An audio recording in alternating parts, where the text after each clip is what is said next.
Have you ever been so afraid for someone you love that you'd do anything to keep them safe? That's exactly how one mother felt, long ago in Egypt. The sun rose over the desert that morning like any other. But in the land of Goshen, where the Israelites lived, fear hung thicker than the dust in the air. The Israelites were no longer free. They worked as slaves, building Pharaoh's cities and monuments, brick by brick, day after day. Their cries reached heaven, and Pharaoh, the king of Egypt, looked down from his golden throne and said, "There are too many of them. They're growing stronger. What if they turn against us? Every baby boy born to the Hebrews must be thrown into the Nile." The people gasped in horror. Mothers wept. Fathers hid their faces. And in that moment, every home was filled with fear. Egypt had become a place of whispers and tears. Every sound of a crying child made hearts stop. Down narrow streets and under the hot sun, soldiers patrolled. They searched for newborns.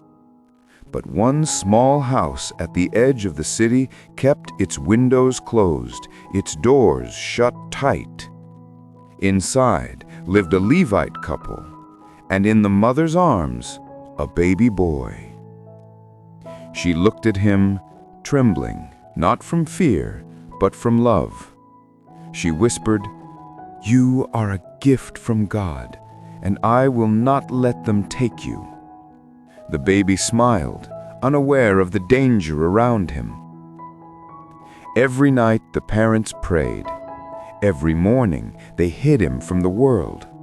They muffled his cries with gentle songs. They worked quietly, moving like shadows. For 3 long months they kept the secret safe. But the child was growing. His voice was stronger, his tiny kicks louder. And one night, as soldiers marched nearby, the mother knew they couldn't hide him anymore. She sat by the dim light of an oil lamp, weaving reeds together, her hands trembling, her eyes glistening. She coated the basket with tar and pitch so no water could seep in. She whispered prayers with every weave. "God of Abraham, protect my son. God of Isaac, guard his path. God of Jacob, hear me." The river carried the basket slowly, cradling it as though guided by unseen hands. Birds skimmed the water's surface. The reeds swayed, whispering secrets between their leaves. From a distance, Miriam followed. Her small feet pressed into the mud. Her eyes never left the basket. She hid behind papyrus plants whenever she saw movement, a crocodile in the distance, a fisherman, or a passing boat. But the basket drifted safely, untouched. She whispered, "Please, God, please." Time passed. The sun rose higher, and then the sound of laughter and footsteps. Miriam froze. Coming down the riverbank was a group of women dressed in linen, wearing gold bracelets. At the center of them, Pharaoh's daughter. The princess moved gracefully, her feet touching the water as her servants held towels and oils. She was the daughter of the man who had given the cruel order, yet her heart was kind. She noticed something caught in the reeds. "Bring me that basket," she said. A servant pulled it toward her and opened the lid. Inside, a baby boy. His tiny hands moved, his chest rising and falling gently. Then he began to cry. The sound pierced through the air, pure, innocent, helpless. The princess gasped softly. "This must be one of the Hebrew babies." She looked around, as if afraid someone might hear. Her eyes filled with compassion, and in that moment, her heart decided before her mind did. He will not die, not this one. Just then, from the edge of the reeds, a small voice called out, "Shall I find a Hebrew woman to nurse the baby for you?" The princess turned, surprised, and saw Miriam standing there. "Yes," the princess said, smiling faintly. "Go." Miriam ran as fast as her legs could carry her, straight home. She burst through the door shouting, "Mother, the princess found him, and she wants you to nurse him." The mother's heart leapt. She followed Miriam back to the riverbank. There, standing before Pharaoh's daughter, she bowed low. The princess smiled. "Take this child and nurse him for me," she said kindly, "and I will pay you for your work." The mother's eyes filled with tears, tears of gratitude and disbelief. She took her baby back into her arms, holding him tighter than ever before.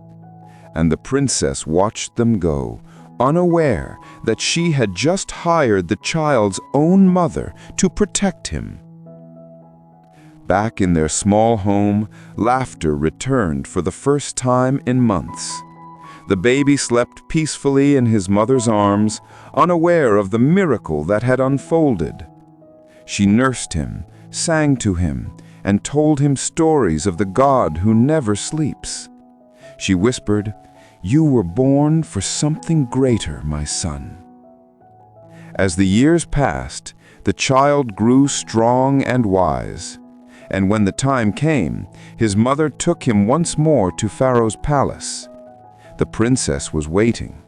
She lifted the boy into her arms and said, "I will call him Moses, because I drew him out of the water." The boy smiled, curious and calm, as if already understanding something no one else did. Moses grew up surrounded by gold and knowledge, taught in the schools of Egypt, walking in the halls of kings. But somewhere deep in his heart, the lullabies of his real mother still echoed.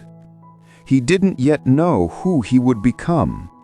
He didn't know about the desert, the burning bush, or the sea that would one day part before him. But God knew. God had already written his story, starting from that small basket floating on the river. Because even when the world seems cruel and danger surrounds us, God's plans move quietly beneath the surface. Moses' story reminds us, even in the darkest times, God's protection is stronger than fear. When everything looks hopeless, God is already working in ways we can't see, guiding, guarding, and preparing us for something greater.